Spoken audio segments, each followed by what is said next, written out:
माता का जो पूजन का विधान है, उस विधान में कोई गर्म चीज की महत्वता नहीं है क्या? कोई गर्म चीज की महत्वता? फिर भी दुनिया के लोग अपनी बुद्धि लगाकर माता की जब पूजन करने जाते हैं तो वहां अगरबत्ती भी जलाते हैं और दिया भी जलाते हैं।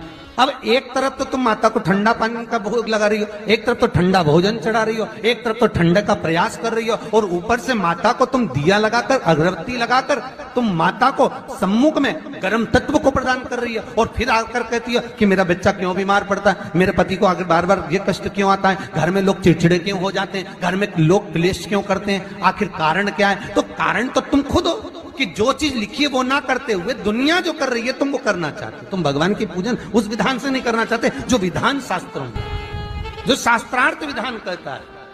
महाराज, शीतला माता की पूजन में कहीं ऐसा लिखा है कि तुम दिया लगाना, अगरबत्ती लगाना? शीतला माता की पूजन में लिखा है एक लोटा पानी लेना, उस जल में पुष्प आदि लेकर माता को ठंडा भोजन का सुंदर भाव से माता का स्नान कराकर पूजन करना, अर्चना करना, कुंकू चावल रोली मोली जो चढ़ा सकते हो, चुनड़ी वस्त्र आदि जो चढ़ाना हो चढ़ाओ। पर यह नहीं लिखा कि तुम दिया भी लगाना कि अगरबत्ती भी लगाना, क्योंकि गर्म तत्व में चाहिए माता, वो शीतल है, शीतला। और अगर तुम दिया लगा भी रहे हो, मान लो दिया अगर तुम लगा भी रहे हो तो उसके सम्मुख ना लगे, उससे दूर, बहुत दूर। ठंडे समय में, शीतल समय में शीतला माता ने ये नहीं किया कि रोटी बना के उठो और थाली लेके लाइन में लग जाओ। तुम देखना शीतला माता की पूजन करने लोग जाते ना शीतला सप्तमी शीतला अष्टमी पे, बस 11 बजे तक तो रोटी बनाती रहेगी, सामान बनाती रहेगी, 1-1.5 घंटा में ठंडा हुआ, 12:30 बजे उठ के सीधे लाइन में लग जाएगी, जल्दी से पूजन करके सो जाऊंगी, काम खत्म।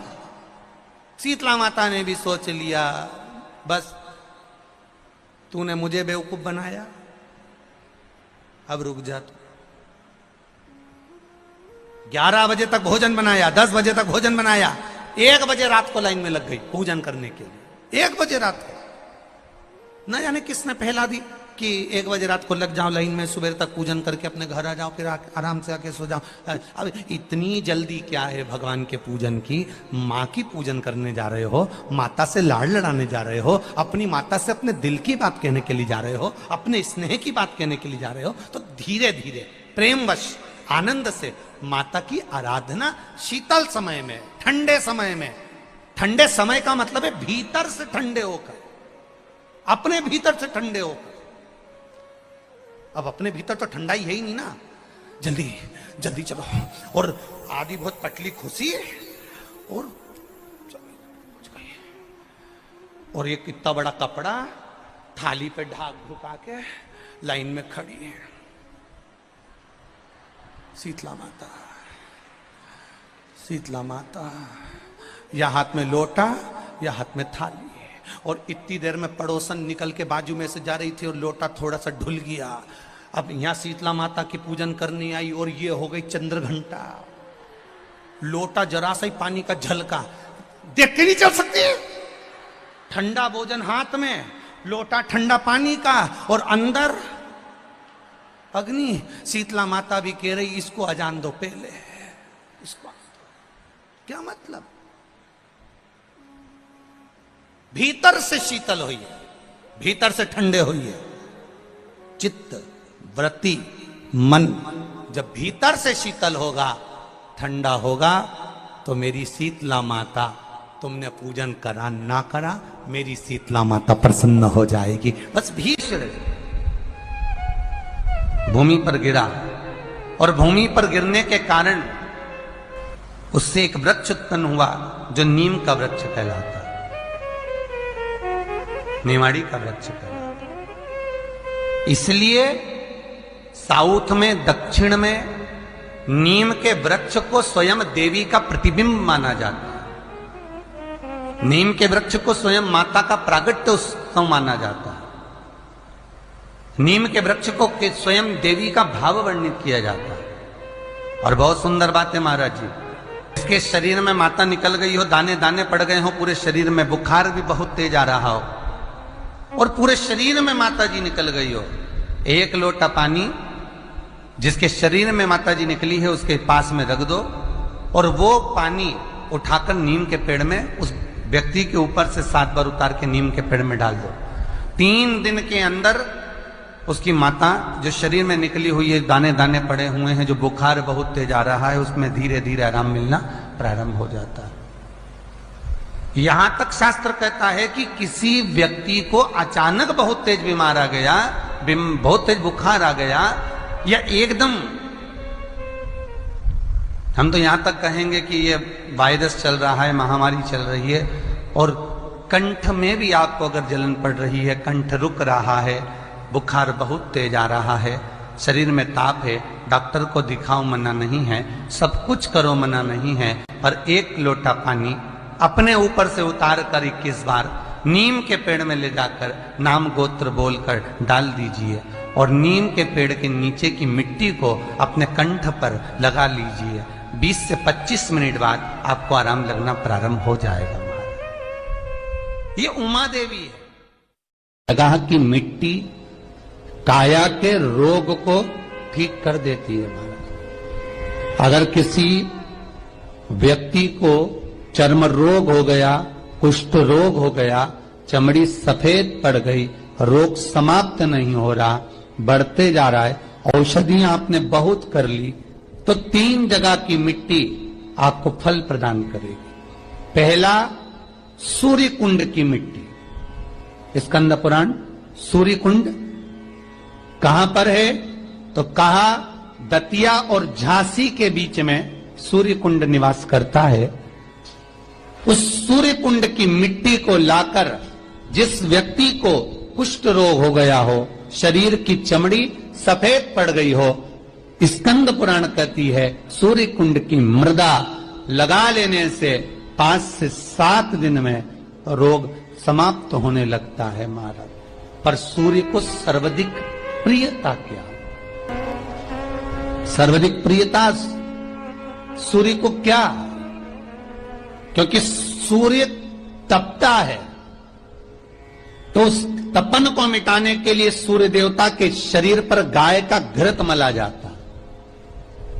जैसे शनि को तेल लगाया जाता है, सूर्य को घृत मला जाता है। इसलिए सूर्य कुंड का एक नियम है कि सूर्य कुंड पर से अगर हम मिट्टी लेकर आते हैं, शरीर पर लगाने के बाद जब शरीर का चर्म रोग समाप्त हो जाए, सफेद चमड़ी अपने वापिस रंग में आ जाए, तब आप जितनी कामना कर आते हैं उतना घी उस सूर्य कुंड के पास में डालना पड़ता है। 1 किलो, 2 किलो, आधा किलो, 250 ग्राम, 25 ग्राम, 50 ग्राम, जो आपने कामना करी है उतना चढ़ाना पड़ता। पर वो घी गाय का होना चाहिए, और उस घी का प्रयोग कोई नहीं कर सकता। इसलिए आज भी स्कंद पुराण में तो केवल सूर्य कुंड का वर्णन है, घृत का वर्णन है, पर स्थान आज भी झांसी और दतिया के बीच में जो सूर्य कुंड विराजमान है, आज भी वहां पर कुंड के पास में एक घी का कुआं है जिसमें घी डाला जाता है, पर उस घी का प्रयोग कोई दुनिया का व्यक्ति नहीं कर सकता। जो करता है वो शरीर में फपोले पड़ जाते हैं और बाद में सड़कर मर जाता है, पर गंध नहीं, घृत है। 3 जगह की मृदा जीव को सुख का अनुभव कराती है। पहला सूर्य कुंड महाराज। दूसरा वर्णन करा है जिस स्थान पर गौ माता को बांधा गया हो और गाय अपने बछड़े को, बछिया को जन्म देती हो, उस स्थान पर उसकी मिट्टी, उसकी मृदा, उस जगह की रज, जब मकान का मुहूर्त होता है, दुकान खोली जाती है, दुकान बनाई जाती है, दुकान में कोई अग्नि का प्रवेश हो, उससे पहले जहां पर गाय ने अपने बछड़े को जन्म दिया हो, बच्चे को जन्म दिया हो, उस स्थान की मिट्टी उस भूमि पर लेपन कर दी जाए तो जिंदगी में कभी संपदा की कमी नहीं हो सकती महाराज। ये दूसरी मृदा स्कंद पुराण वर्णन करती है, धेनु मानस वर्णन करती। दूसरी गीता प्रेस गोरखपुर का गोअंक वर्णन करता है। जहां पर गौ माता बंदी हो, जहां पर गौ माता नित्य स्मरण करती हो और गाय के बच्चों का जन्म होता हो। श्री शिवाय नमस्तुभ्यम, श्री शिवाय नमस्तुभ्यम। आइए दर्शकों, आज जानते हैं, आज गुरुजी ने बताए हैं जो शीतला सप्तमी या शीतला अष्टमी की पूजा में जो आप लोग गलती करते हैं, दिया लगा देते हैं, अगरबत्ती लगा देते हैं, तो ये सब आप लोग नहीं लगाइएगा, क्योंकि शीतला माता शीतल रूप में आई है, इसलिए उनको ठंडा चीज़ का प्रयोग करें। जैसे में जल चढ़ाए, ठंडी चीज़ चढ़ाए, तो इससे शीतला माता प्रसन्न होती है और भक्तों के ऊपर अपने आशीर्वाद बनाए रखते हैं। तो यह उपाय आप लोग ज़रूर करें और श्री शिवाय नमस्तुभ्यम ज़रूर बोले। गुरु जी ने बताते हैं कि श्री शिवाय नमस्तुभ्यम बोलने से 1000 अश्वमेघ यज्ञ का फल प्राप्त होता है। तो एक बार प्रेम से बोलिए श्री शिवाय नमस्तुभ्यम, श्री शिवाय नमस्तुभ्यम। हर हर महादेव। आइए भक्तों, आज सुनते हैं तुलसी माता की चालीसा। यह चालीसा सुनने से होती है हर रोगों से मुक्ति, मिलती है सुख समृद्धि का आशीर्वाद। तो एक बार बोलिए प्रेम से विष्णु भगवान की जय, तुलसी माता की जय, भगवती माता की जय। श्री तुलसी महारानी करो विनय सिरनाय, जो मम हो संकट विकट दीजे मात नसाय। नमो नमो तुलसी महारानी, महिमा अमित न जाए बखानी, दियो विष्णु तुमको सम्माना, जग में छायो सुयस महाना। विष्णु प्रिय जय जयंती भवानी, तिहु लोक की हो सुख खानी। भगवत पूजा करे जो कोई, बिना तुम्हारे सफल न हो। जिन घर तब नहीं होए निवासा, उस पर करे विष्णु नहीं वासा।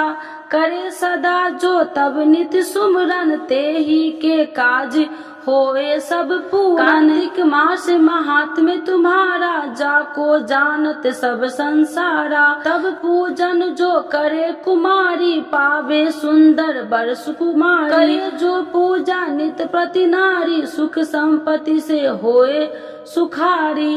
वृद्धा नारी करे जो पूजन, मिले भक्ति होवे पुलकित मन।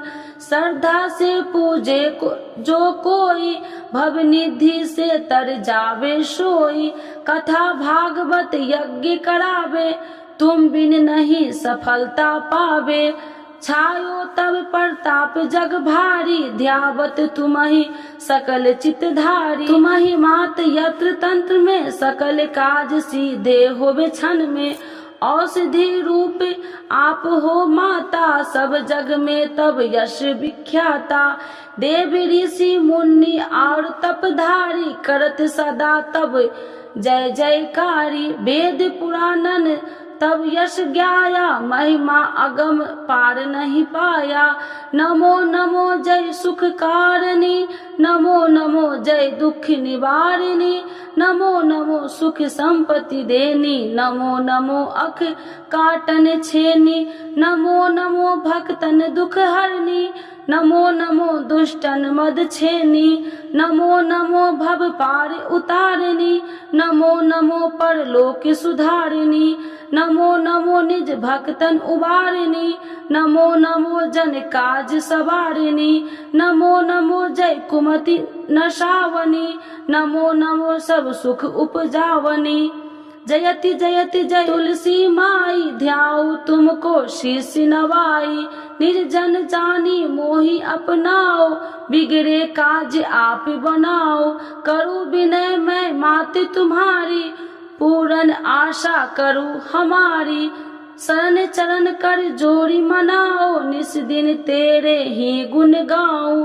करहु मात यश अब मोह पर दाया, निर्मल होए सकल मम काया। मांगू मात या वर दीजे, सकल मनोरथ पूरन कीजे। जानू नहीं कुछ नेम उचारा, क्षमहु मात अपराध हमारा। मास करे जो पूजा, ताशम जग में और न दूजा। प्रथम ही गंगा जल मंगवावे, फिर सुंदर स्नान करावे। चंदन अक्षत पुष्प चढ़ावे, धूप दीप नैवेद्य लगावे। करे आचमन गंगा जल से, ध्यान करे हृदय निर्मल से।